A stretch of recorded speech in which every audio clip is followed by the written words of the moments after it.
रूप जी महाराज के डेरे में भाई। तो भाई जहाँ पर बसंत पंचमी के दिन मेला भी लगता है भाई, भंडारा भी होता है, बहुत मतलब पूरा गांव गुआन मतलब सभी आते हैं भाई। तो भाई अपने पास लाला जी आए हैं, 5वीं पीढ़ी के वंशज हैं, जो उनसे बात करावांगे भाई किस तरह के मतलब सारी पूरी गथा है जो अपन तो बेरा कौन भाई साहब बताओगे। राम राम जी। राम राम। सबसे पहला आपका नाम? मेरा नाम सुशील वत्स है, मैं सीहा गांव से हूँ। अच्छा। और ये सौभाग्य की बात है कि बाबा राम रूप जी, जिन्हें सीहा में बाबा राम स्वरूप जी कहते हैं, मैं उनका वंशज हूँ और उनका जन्म स्थान हम लोगों के पास है सीहा में। देखिए, मैं एक बात महसूस करता हूँ कि लोग जो ना इच्छा करते हैं कि हमारे कुल में अंबानी जैसा पैदा हो, टाटा जैसा पैदा हो, बिरला जैसा पैदा हो, लेकिन मुझे लगता है कि ये दुनियावी चीज़ें हैं। माताओं को ऐसा सोचना चाहिए कि उनके घर में संत पैदा हों। देखिए, मेरे कुल में मैं 5वीं पीढ़ी में हूँ, संत पैदा हुए। इतना मान सम्मान देश विदेश में मुझे मिला है बाबा राम स्वरूप जी के आशीर्वाद से। और बाबा जी हमेशा जो ना मानव जाति की भलाई की बात करते रहे। और जहाँ हम ये बात कर रहे हैं बुआनी खेड़ा में, एक अर्थ में बुआनी खेड़ा का जो उद्धार है वही नहीं किया, बल्कि यहाँ पर उनकी शिक्षाएं आज भी मुंह चढ़कर बोलती हैं। यहाँ पर लोग बाबा राम स्वरूप जी को अपना इष्टदेव मानते हैं। इष्टदेव ही नहीं बल्कि सब कुछ मानते हैं, और उनका आदि और अंत इसी दरबार से होता है। इस समय यहाँ गुमानदास जी जो बाल ब्रह्मचारी हैं, तपस्वी हैं, इनका बड़ा नाम है। उन्हीं की बदौलत ये जो बुआनी खेड़ा धाम है ये भी दिनों दिन उन्नति कर रहा है।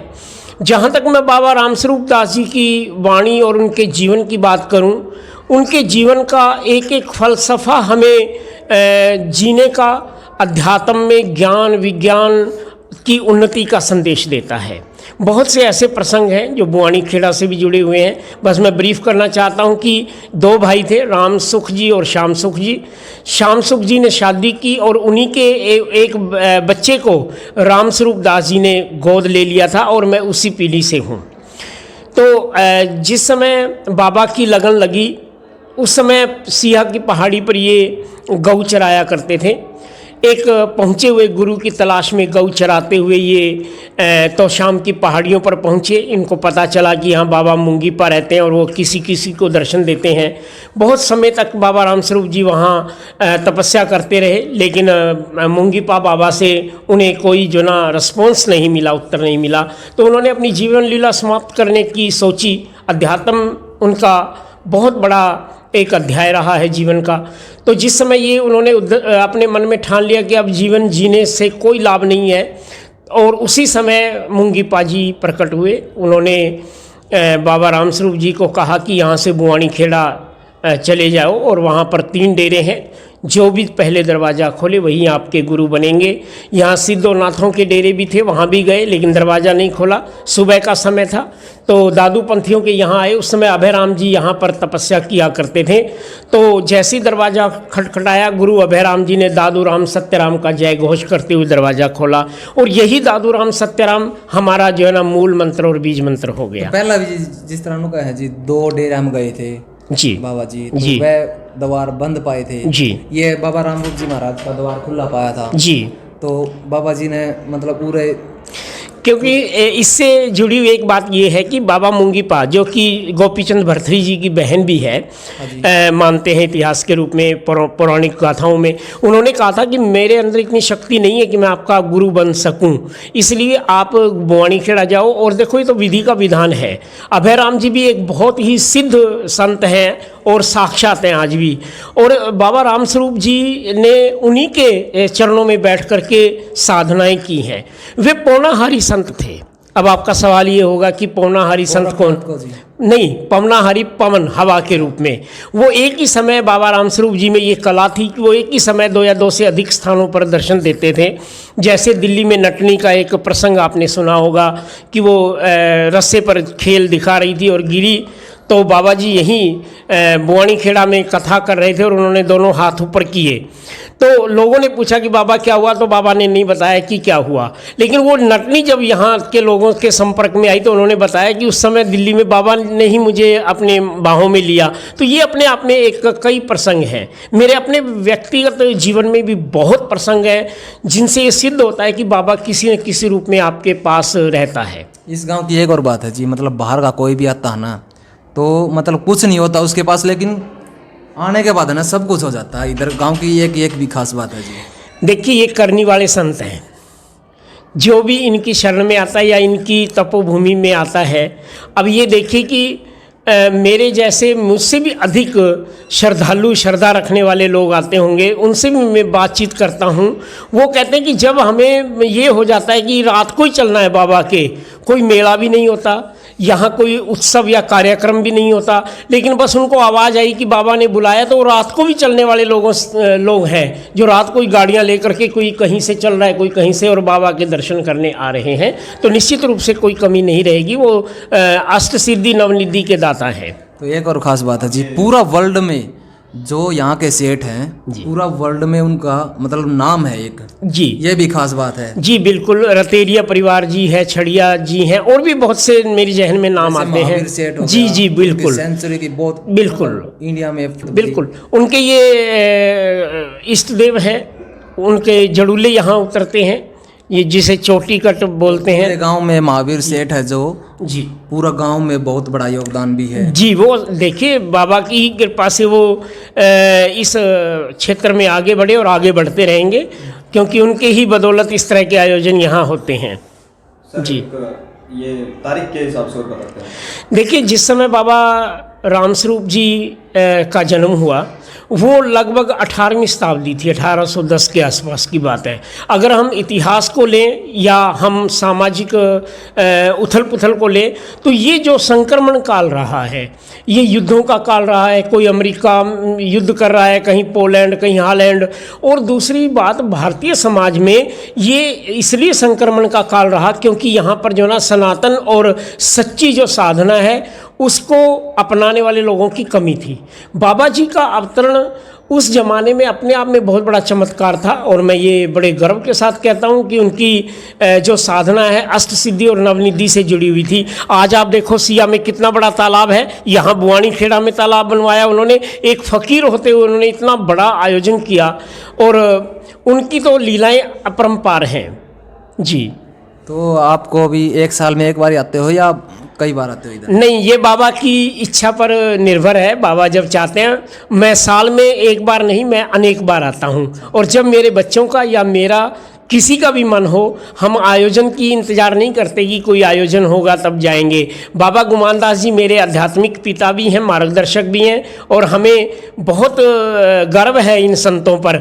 अगर सिया की संत परंपरा की बात करूं मैं, भगवान दास जी मैंने देखे हैं, वो साक्षात ब्रह्म रूप थे और आज भी हैं। उसके बाद प्रेमदास जी, और प्रेमदास जी के बारे में एक बात मैं बहुत इंपॉर्टेंट बताता हूँ। मैंने अपनी किताब में, मेरी किताब का नाम है जिस कुल में मेरो जन्म होयो, है ना, उसमें मैंने लिखा है कि जो शिल्प कला दादू महाराज की कृपा से बाबा रामस्वरूप जी को मिली थी, वही शिल्प कला का आशीर्वाद प्रेमदास जी को मिला। प्रेमदास जी के समय में सिया में 12 महीने 30 दिन कोई भी मिस्त्री है वो लगा ही रहा है, चाहे कोई लकड़ी वाला लगा हुआ है, चाहे वो जो ना राज मिस्त्री लगा हुआ है, या कहीं पर निर्माण कार्य चल रहा है, तो ये उन्हीं की सिया में कितना बड़ा डेरा है? सिया में बहुत बड़ा डेरा है, एक किला है। एक किला? हाँ, एक किले जैसा है, और लगभग वहाँ पर ज़मीन भी है, हमारे डेरे के नाम है। तो गांव वालों का कैसा रुझान रहता है जी? गांव वालों, या गांव है, वो कस्बा है। देखिए जैसे बवानी खेड़ा थोड़ा बड़ा हो गया है, सीहा भी वैसे तो अब बड़ा हो गया, लेकिन जिस ज़माने में बाबा जी पैदा हुए उस ज़माने में वो गांव था पहाड़ी। सीहा का नाम पहले सिंहा था, जहाँ शेर रहते हैं, पहाड़ी गांव है। तो सिंहा से ही धीरे धीरे सीहा बोला गया है वो। और बाबा हमारे कुल के शेर हैं, हमारे इलाके के शेर हैं, अध्यात्म के शेर हैं। इनके कारण ही काम क्रोध मोह लोभ आज भी भागता है, जैसे शेर को देख करके अन्य जीव जंतु भाग जाते हैं। तो मैं आपके परिवार से मिला, मतलब प्रेम भक्ति भाव इतना फूट फूट कर भरा है, कूट कूट कर भरा है जितना मैंने देखा कि भाई आपको क्या लगता है? देखिए, ये हमें विरासत में मिला है, हमारे खून में है। और मैं पहले भी कह चुका हूँ कि हमसे बड़ा खुश नसीबी सेठ है हम हैं। क्यों? क्योंकि बाबा ने अपने कुल में हमें पैदा होने का मौका दिया, और ये मानव जन्म है। अगर हम इस जन्म में भी बाबा की शिक्षाओं को, बाबा के प्रति श्रद्धा और विश्वास को विस्तारित नहीं करेंगे तो हमारा जन्म लेना व्यर्थ है। वैसे काम क्या करते हो आप? मैं केंद्रीय विद्यालय में सीनियर टीचर हूं, और बाबा की कृपा से मोदी सरकार ने मुझे 2017 में एम्बेसी ऑफ इंडिया रशिया में भेजा था। और बाबा की कृपा है कि वहाँ पर 3 साल के लिए भेजा, लेकिन मुझे 3.5 साल बाबा की कृपा से मिले। और रूस में जो रामलीला है, जो रशियन भाषा में है, उसका मैं सूत्रधार रहा। वहाँ पर मैंने बहुत सी किताबें लिखी, मैंने वहाँ पर बहुत से ब्लॉग्स चलाए, और मैंने हिंदी और सभ्यता संस्कृति के लिए जो काम किया वो बाबा की कृपा से किया। और जब मेरा चयन इंडिया लेवल पर केवल एक ही आदमी को भेजना था, जब ये सिलेक्शन हुई उस समय मैं दादर में था, जो दादर है अपने चौमू के पास है ना, फलाहारी बाबा के यहाँ, उस दरबार में था। और वहीं पर जो ना मुझे ये सूचना मिलती कि आपका इंडिया लेवल पे चयन हुआ है और आपको रूस में जाना है, तो ये बाबा की कृपा है। तो आप मोदी जी से मिले हो? मैं मोदी साहब से नहीं मिला हूँ, लेकिन मोदी जी की जो नीतियाँ हैं उन्हीं के तहत मैं वहाँ गया हूँ। मोदी जी के और बहुत से नुमाइंदे हैं, लेकिन वहाँ पर जो राजदूत हैं, उन 2 राजदूत के साथ मैंने काम किया, DV वेंकटेश वर्मा और श्री पंकज शरण साहब के साथ किया। तो वो हमारे विदेश में राष्ट्रपति भी होते हैं, प्रधानमंत्री भी होते हैं, क्योंकि राजदूत से विदेश में मिलना बहुत मुश्किल है, इसलिए वो हमारे सब कुछ हैं। तो मैं समझता हूँ कि उनके रूप में मोदी जी से मिलना कोई मेरे किसी तरह से भ्रम का विषय नहीं है। आप चाहते हो कभी मिल सकोगे, आपको लगता है? नहीं, ऐसा कोई बात नहीं है। वो हमारे देश के प्रधानमंत्री हैं, और पत्राचार मैं करता रहता हूँ, विभिन्न विषयों पर मैं उनको पत्र भेजता हूँ। बाकायदा उनकी तरफ से, उनके PM ऑफिस की ओर से मुझे जवाब भी मिलता है।